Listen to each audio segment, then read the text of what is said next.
en una presentación de Seguros Comerciales Bolívar en la hora de la verdad. La noticia con solidez.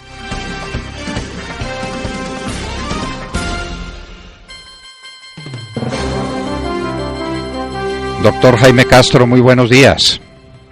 Buen día, doctor Fernando. Aprovecho para felicitarlo y desearle suerte en la presidencia del Partido Centro Democrático. Bueno, ¿para qué insistimos en eso? Pero en fin, le agradezco muchísimo, doctor Castro. Mire una cosa, a las dificultades de orden jurídico que usted quería plantear ante el Senado de la República y que no lo dejaron porque estaban muy afanados. Darle a usted 10 o 15 o 20 minutos más era pues incurrir en un disparate logístico. A todos los temas que usted iba a plantear se le suma uno sobre lo que los colombianos quieren que usted les dé una explicación elemental, porque ya salió el gobierno y salió el señor Ruiz Barreras, que es representante de la fracción mayoritaria del Senado de la República, diciendo que lo que diga la Corte Constitucional sobre el acuerdo de La Habana importa una higa, porque eso fue lo que dice la Corte Constitucional sobre el acuerdo viejo, que como este es un acuerdo nuevo, la sentencia de la Corte los tiene sin cuidados. Y entonces ahí sí los colombianos se quedan mudos y dicen, ¿esto cómo es? Y las sentencias de la Corte Constitucional, entonces, ¿para qué son y qué valen? Pero ¿cuál es el enfoque jurídico que usted le quiere dar a este galimatías que han armado a propósito de los acuerdos de La Habana, de su refrendación popular y de que esto es una refrendación popular indirecta? ¿Qué es todo eso, doctor Castro? Doctor Fernando, no sería la primera vez que el gobierno y sus mayorías en el Congreso desacatan la decisión de la Corte Constitucional.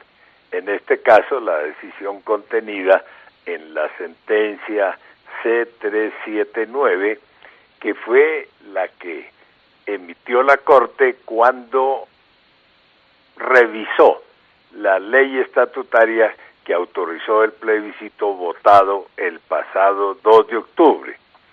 En esa sentencia, la Corte señaló unos temas que debían respetarse por el gobierno en la convocatoria que hiciera del plebiscito. Sin embargo, el gobierno y sus mayorías en el Congreso no acataron esa decisión judicial. Que yo recuerde, se dijo en la sentencia, por ejemplo, que antes de votar el plebiscito, las FARC deberían haber hecho dejación de las armas. Eso obviamente no tuvo lugar. Se dijo en esa sentencia que el llamado acuerdo final que presentara el gobierno a consideración del Congreso cuando comunicara su intención de convocar el plebiscito, debería llevar la firma del presidente de la República. Eso tampoco ocurrió, porque esa firma estaba reservada para el acto de Cartagena, que tuvo lugar mucho tiempo después de haber presentado el acuerdo final a consideración del Congreso.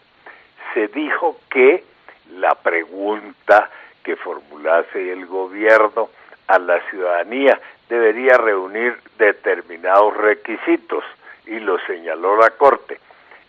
Cuando alguien le dijo al presidente de la República, perdón, presidente, esa pregunta que usted está formulando no responde a los requisitos señalados por la Corte, el presidente contestó, yo hago en esa materia lo que se me dé la gana.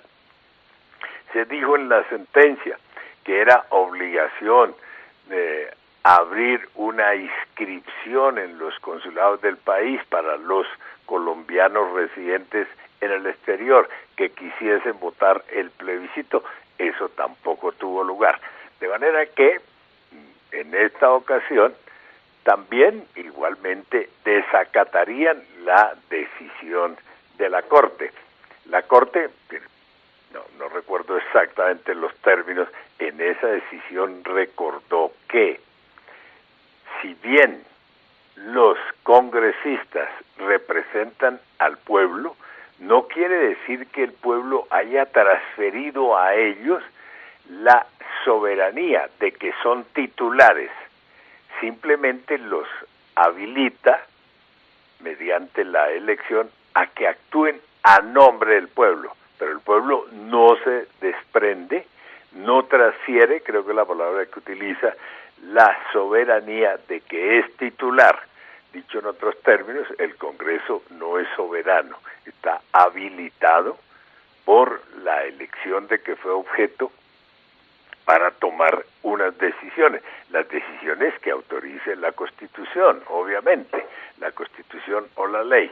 Pero en fin, yo lo que creo, doctor Fernando, es que los partidarios del sí, que perdieron la votación del plebiscito, consideran que obtienen un consuelo consiguiendo paliar de alguna manera la derrota popular de que fueron objeto, obteniendo una victoria en las cámaras legislativas, tanto en el Senado como en la Cámara de Representantes. Es una especie de consuelo que tienen ellos para la plebitusa de que continúan siendo objeto. Bueno, doctor Castro, pues obtuvieron una victoria ellos mismos porque ellos mismos fueron los que salieron a la palestra a conseguir los votos de los colombianos y no los consiguieron. Entonces, como los colombianos los derrotaron el 2 de octubre, resolvieron declararse ganadores ellos mismos, los derrotados, en el recinto del Senado y en el recinto de la Cámara de Representantes. Pero ¿cómo le parece, pues, y quiero su opinión sobre este nuevo anticipo? Usted dice que es otro desacato, pero ya Roy Barreras y el doctor Juan Fernando Cristo dijeron que les importa un pepino lo que diga la Corte Constitucional, porque eso va a ser con referencia al acuerdo viejo y no con referencia al acuerdo nuevo. ¿Qué opina usted sobre eso?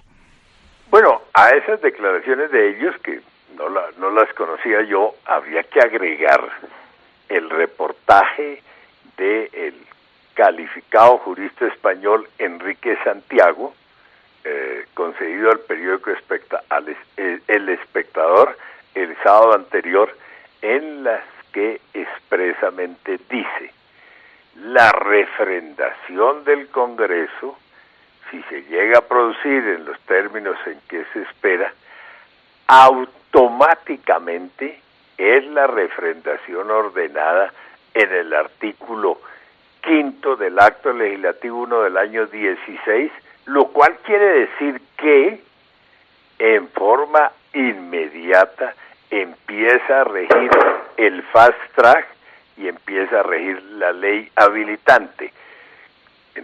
De forma concreta dijo: no se requiere pronunciamiento de la Corte Constitucional. El pronunciamiento de la Corte Constitucional que algunos esperan sobre ese artículo se vuelve completamente innecesario. Ese artículo, para la audiencia de la hora de la verdad, dispone expresamente que el fast track y la ley habilitante solo rigen cuando el pueblo haya refrendado, cuando haya una refrendación popular. Entonces, el señor Enrique Santiago entiende que la refrendación popular fue la que se produjo en el Congreso.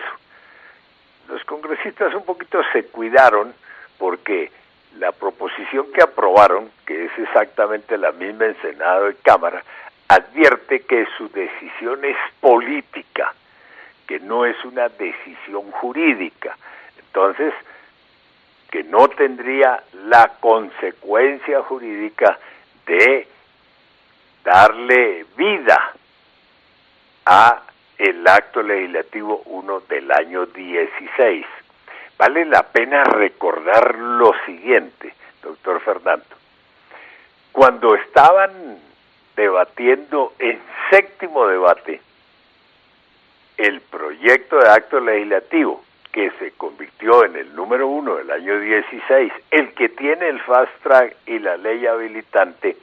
En la Cámara de Representantes hubo una sesión larga de más de 7 horas. El acta tiene 220 páginas. Intervino el gobierno por conducto del doctor Juan Fernando Cristo, el ministro del Interior. Varios senadores se fueron a las reuniones de la Comisión Primera de la Cámara de Representantes y todos intervinieron en el mismo sentido para asegurar la votación que requerían, que era una votación calificada porque ya era la segunda vuelta. Algunos representantes, y en el Senado se había advertido también, el fast track y la ley habilitante pueden estar sustituyendo la Constitución, y esto puede ser tumbado por la Corte Constitucional. Advertían los parlamentarios, yo no comparto ese punto de vista, pero no descartemos que haya quienes lo consideren así, y que la propia Corte, siendo consecuente con decisiones anteriores suyas, en las que adoptó el principio de la sustitución de la Constitución para efectos de tumbar varios actos legislativos expedidos por el Congreso, aquí tenemos un problema. Entonces dijeron, no, digamos que esto solo rige cuando haya sido objeto de referendación popular, de manera que no nos van a decir que somos nosotros los congresistas los que sustituimos la Constitución, sino que será la ciudadanía misma, el pueblo, el constituyente primario, quien adoptó la decisión, y él sí tiene la facultad para sustituir la Constitución. Dígale a uno de sus periodistas, doctor Fernando, que localice esa acta, y en términos expresos, todos, repito, el ministro Cristo, el senador Roy Barreras, el senador Armando Benedetti, que se habían ido a la Comisión Primera de la Cámara a convencer a sus compañeros de Congreso de que aprobaran ese acto legislativo, todos dijeron expresamente, el artículo 5 que estamos pidiendo incorporar garantiza que si hay sustitución de la Constitución, no fue hecha por el Congreso, fue hecha por el pueblo, por la ciudadanía en las urnas, actuando como constituyente primario. Esa fue la voz del gobierno, voz sin duda alguna autorizada, y voz de la mayoría parlamentaria que aprobó ese artículo 5. Hoy desconocen lo que dijeron, no hace mucho tiempo, porque fue este mismo año, eso es tal vez el mes de fines de mayo, principios de junio, cuando están dándole el séptimo debate, y eso fue aprobado por el Senado, igualmente. De manera que la historia de ese artículo expresamente señala que la refrendación popular, es la expresión que utiliza, si no recuerdo mal, ese artículo 5, la refrendación popular es la refrendación del pueblo, de la ciudadanía, utilizaban las palabras pueblo y ciudadanía, expresada en las urnas. Castro, eso es apasionante y vamos a buscar esa acta porque es un elemento fundamental, un elemento de juicio fundamental para conocer la intención y el alcance que el mismo gobierno y que la mayoría le estaba dando a esta refrendación popular, para convertirla en la refrendación popular indirecta de la que ahora hablan. Y permítame pedirle en un minuto que me dé su opinión sobre un tema que a mí me tiene aquí asombrado y pues muy molesto, porque voy a tener que reunir a todos mis alumnos para decirles que les devuelvo el tiempo que me dieron siendo mis alumnos. esa diferencia entre lo político y lo jurídico, porque estamos hablando en términos políticos y no jurídicos, es que la política está por fuera del derecho. La política es entonces el reino ¿de qué? ¿De la barbarie? La política no está sujeta al derecho, el derecho no tiene en primer lugar que regir la política. ¿O de qué estamos hablando, doctor Castro? Doctor Fernando, en la reunión que usted convoque de sus exalumnos, le pido el favor de que me invite a esa reunión. Yo concurriré complacido. A ver, los parlamentarios, por lo menos los senadores, aunque los representantes estaban un poco en la misma tónica, tenían algunas reservas frente a la proposición que estaban discutiendo, que estaban debatiendo, porque muchas personas habían dicho pueden ser objeto de investigación disciplinaria, pueden ser objeto de demandas de pérdida de la investidura, inclusive de acciones de carácter penal, porque a juicio de algunos los parlamentarios estarían incurriendo en prevaricato. Yo creo que esos temores que tenían los parlamentarios, el gobierno logró que desaparecieran con dos cosas. Una, un concepto del Consejo de Estado, que confieso que no conozco, del que fue ponente el señor consejero Germán Bula, según el cual el Congreso sí podía refrendar el llamado acuerdo final. Uno tiene derecho de preguntarse, el Consejo de Estado, según la Constitución, es cuerpo consultivo del gobierno en la sala correspondiente, en temas de administración. Obviamente este no es un tema de administración, es un tema eminentemente político, también legislativo. Es el ejercicio de una función política por parte del Congreso. Pero bueno, el Consejo de Estado se pronunció a solicitud del gobierno, no sé con qué fecha, y como le digo, no conozco el concepto, pero obviamente para todos los parlamentarios decir, bueno, estamos procediendo de acuerdo con un concepto del Consejo de Estado, no una decisión judicial, pero sí un concepto del Consejo de Estado que es muy respetable. Esto sí no sirve de excusa por si la Procuraduría va a intentar procesarnos disciplinariamente o hay una demanda de pérdida de investidura o cosa parecida. Ese documento me parece que influyó de manera decisiva en la determinación tanto del Senado como de la Cámara. Creo, pero repito, yo no conozco todo el concepto, lo tengo, pero no he tenido tiempo de leerlo. Ese concepto creo que advierte, esa refrendación no tiene efectos jurídicos. Es una expresión política de las cámaras, ajustada a Constitución y a ley, ahora miramos ese punto, pero no tiene efectos jurídicos, y creo que dijo el concepto que la implementación normativa del acuerdo final, es decir, su conversión en ley o en acto legislativo, debe producirse de acuerdo con el procedimiento ordinario. Punto 1. Punto 2.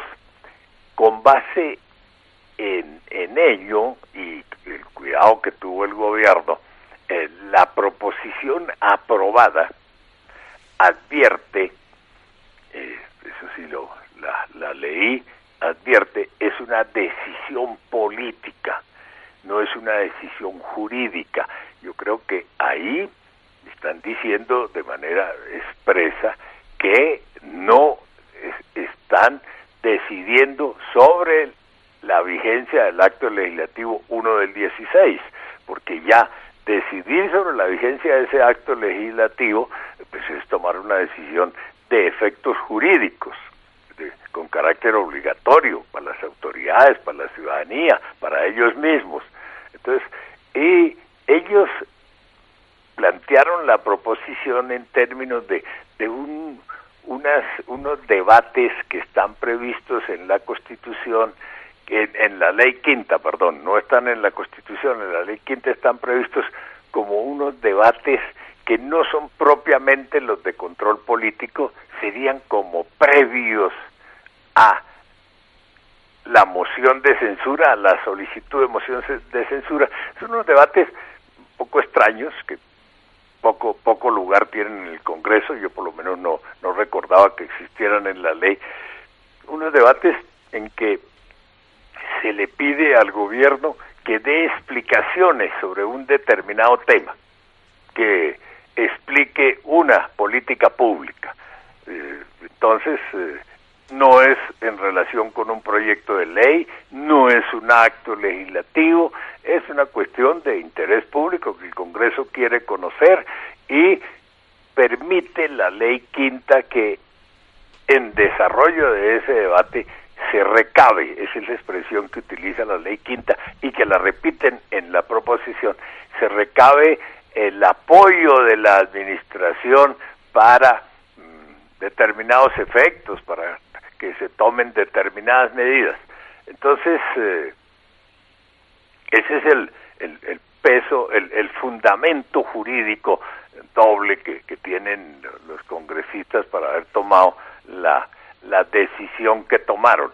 Repito, el concepto del Consejo de Estado y esos artículos de la ley quinta del año 92 y ese tipo de debates o de controversias con el gobierno, y dice, se oyen las explicaciones del gobierno y al final del debate, si el Congreso lo considera necesario, recaba, pide, solicita que la administración, utiliza la palabra administración, tome determinadas medidas para poderse ejecutar la política pública que está siendo objeto. Pero a ver, en el fondo, doctor Fernando, yo considero es que la debilidad política que tiene el acuerdo final, porque no es producto, no es fruto de una política de Estado, sino de una política de gobierno, no es fruto de una política nacional, sino de la política de unos partidos en contra de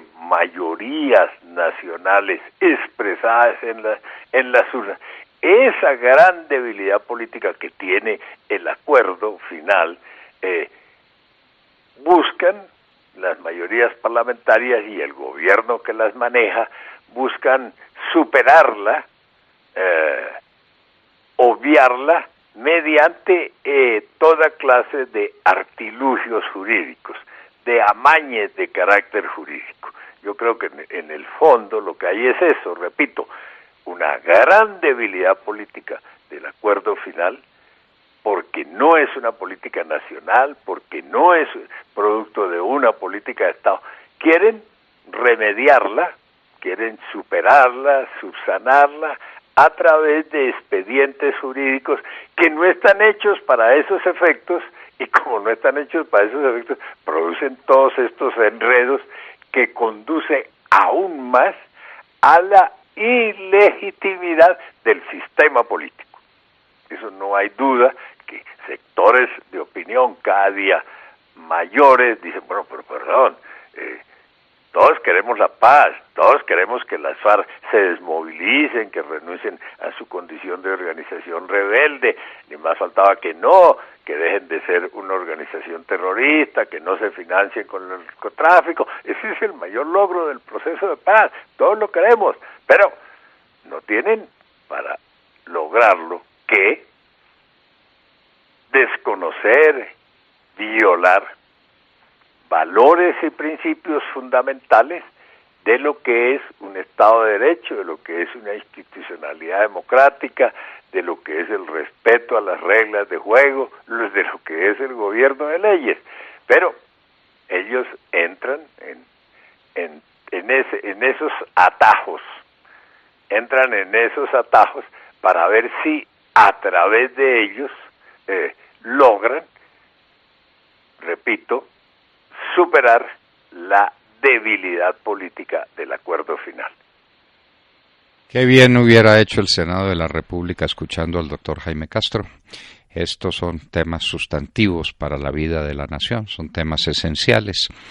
Lo que está haciendo ahora el Congreso de la República, en nuestro parecer, es dando un golpe de Estado contra el pueblo soberano, que según el artículo 3 de la Constitución es allá donde reside la soberanía nacional, en el pueblo y no en otra parte. Entonces le están poniendo a esto los 14 millones de votos que obtuvo el Congreso para elegir un Congreso, pero no para darle unas facultades que no están en la ley ni en la Constitución. Jaime Castro, exministro, exalcalde y exconstituyente, y uno de los primeros juristas que tiene el país en materia constitucional y de derecho político, estaba con nosotros en la hora de la verdad. Doctor Jaime Castro, muchísimas gracias. Doctor Fernando, no soy jurista y mucho menos de los primeros juristas. Muchas gracias por la invitación, por sus generosas palabras. Y ojo, permítame que diga lo siguiente. Usted acaba de hablar de los 14 millones de votos con los que fue elegido el Senado de la República. Argumento que algunos de los partidarios del sí utilizan, diciendo, perdón, es que el plebiscito apenas llegó a los 13 millones de votos, apenas superó un poco la cifra de los 13 millones de votos, pero el Congreso fue elegido por 14 millones de votos. Alguien me mandó unas cifras que son de este tamaño, que son las siguientes. Dice, de los 14 millones de votos que hubo para el Congreso, hay que deducir los votos en blanco. Ojo, los votos en blanco, según ese informante, pero eso es fácil de verificar, fueron del orden de 800,000. Y segundo, hay que deducir o restar los votos nulos, que fueron del orden de 300,000, porque en esas elecciones, como ha ocurrido en esas votaciones, como está ocurriendo en todas las votaciones, mucha gente va a votar para recibir simplemente el certificado que acredita que votó, y lo cual le da una tarde libre de trabajo, le da descuentos en las universidades oficiales. Me contó alguien de la Universidad Nacional que en los cursos de posgrado de esa universidad, muchísimos de los inscritos consiguen el descuento que autoriza la ley, que es del 10 o del 20% de los derechos académicos, con ese certificado. Entonces hay mucha gente que no va a votar, va por el certificado y daña el voto. Y anota varios partidos, varios nombres, deliberadamente anula el voto. Otros, más atrevidos, escriben políticos HP, ¿no? Dañan el voto, van por el certificado. Entonces, según mi informante, votos válidos por el Congreso fueron menos de 13 millones. Dice, y por el plebiscito hubo más de 13 millones de votos y no hubo votos blancos, porque uno de los efectos de la ley ad hoc que consiguió el gobierno, la 1806, fue excluir el voto en blanco, que no producía ningún efecto, y por eso la Corte dijo, no hay necesidad del voto en blanco, porque en este caso no va a producir ningún efecto. Entonces, votos puros, netos, por lo que se preguntaba, ¿a quién elige usted como senador, como representante? ¿Usted vota sí o no? Recuerden que en la papeleta del plebiscito se votaba sí o no se podía votar en blanco. Hubo más votos por el sí o el no, sumados los dos, que los votos que hubo por el Congreso de la República. De manera que ese argumento numérico tampoco les funciona. Ni siquiera la aritmética. Doctor Jaime Castro, eso está buenísimo, está excelente esa observación. Muchísimas gracias por estar con nosotros en la hora de la verdad. Es para mí muy grato haber podido dialogar en la mañana de hoy con usted. Muy buen día para usted, para William Calderón, para sus compañeros de mesa y para la audiencia en la hora de la verdad. Bueno, qué lástima que el Senado de la República no hubiera escuchado al doctor Jaime Castro. No tenía tiempo. Está muy afanado el doctor Liscano para oír al doctor Castro. Los grandes temas del país quedan a la deriva porque no hay sino 10 minutos para exponerlos. Y a los 9 minutos le suena una campana diciéndole no se le olvide que le falta 1 minuto. Bueno, Ese es el Congreso que tenemos, ese es el presidente del Congreso que tenemos, y ese es el afán. Cuando uno da un golpe de Estado, está siempre muy afanado, como para decir que el tema es político y no es jurídico. Una diferencia entre lo político y lo jurídico que quisiéramos que nos lo explicara el acupunturista Roy Barreras, a ver si logramos entenderlo.